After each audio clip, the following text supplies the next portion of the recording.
Hafta boshini Prezident Xorazmga tashrifi bilan boshladi. Prezident tashabbusi bilan beg'arazlik arafasida Nukus shahrida 101 oilaga uy sovg'a qilindi. Assalomu alaykum. O'tgan haftadagi muhim xabarlarni yoritish maqsadida biz hafta dayjestini boshlaymiz. Prezident Shavkat Mirziyoyev 17 avgust kuni Xorazm viloyatiga tashrif buyurdi.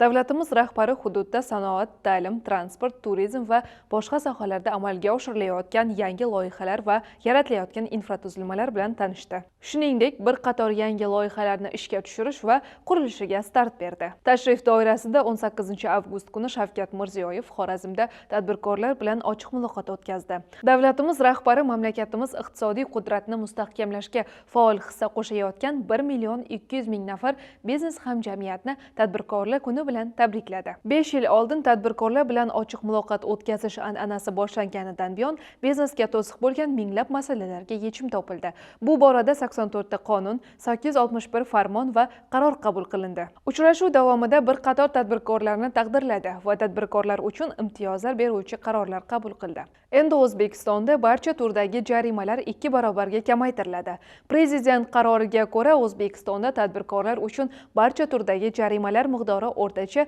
2 barobarga kamaytiriladi. Shuningdek, birinchi xato uchun ogohlantirish qoidasi joriy etiladi. Jarima mablag' yig'ish uchun emas, sohada tartib-intizom va profilaktika uchun xizmat qilishi kerak, dedi Prezident. Shu bois barcha turdagi jarimalar miqdori o'rtacha 2 barobarga kamaytiriladi. Bundan tashqari, davlat korxonalari sotib olgan tovarlar bo'yicha tadbirkorlarning zakat pulini qaytarish avtomatlashtiriladi.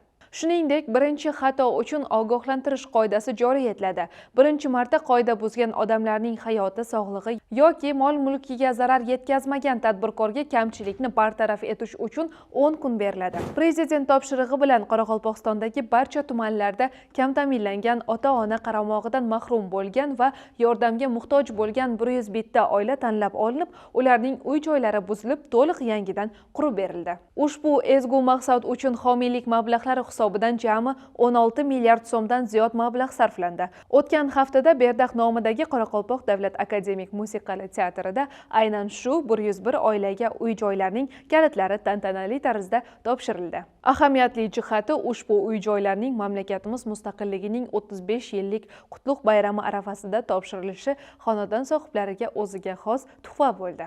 Oliy o'quv yurtlarida o'quv yili qachondan boshlanadi?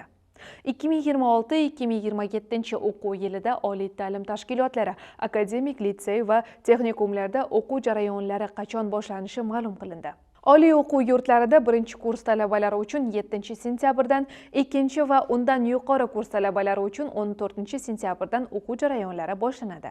Akademik litsey va texnikumlarda esa o'quv jarayonlari 2 sentyabrdan boshlanadi. O'zbekistondagi umumta'lim maktablarida 2026-2027 o'quv yili 2 sentyabrdan chorshanba kunidan boshlanadi. Bu yil birinchi sinfga qabul qilinadigan 795 mingdan ziyod o'quvchiga Prezident sovg'asi topshiriladi. To'plamga o'quv sumkasi, daftar, ruchka, qalam, yengil qog'oz, plastilin va boshqa o'quv qurollari kiradi.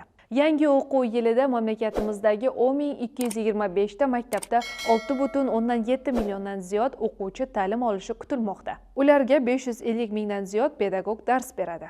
Sizga yetkazmoqchi bo'lgan xushxabar va yangiliklarimiz shulardan iborat edi. Kelasi hafta siz uchun ham, biz uchun ham xushxabarlarga to'la bo'lsin. Ko'rishguncha.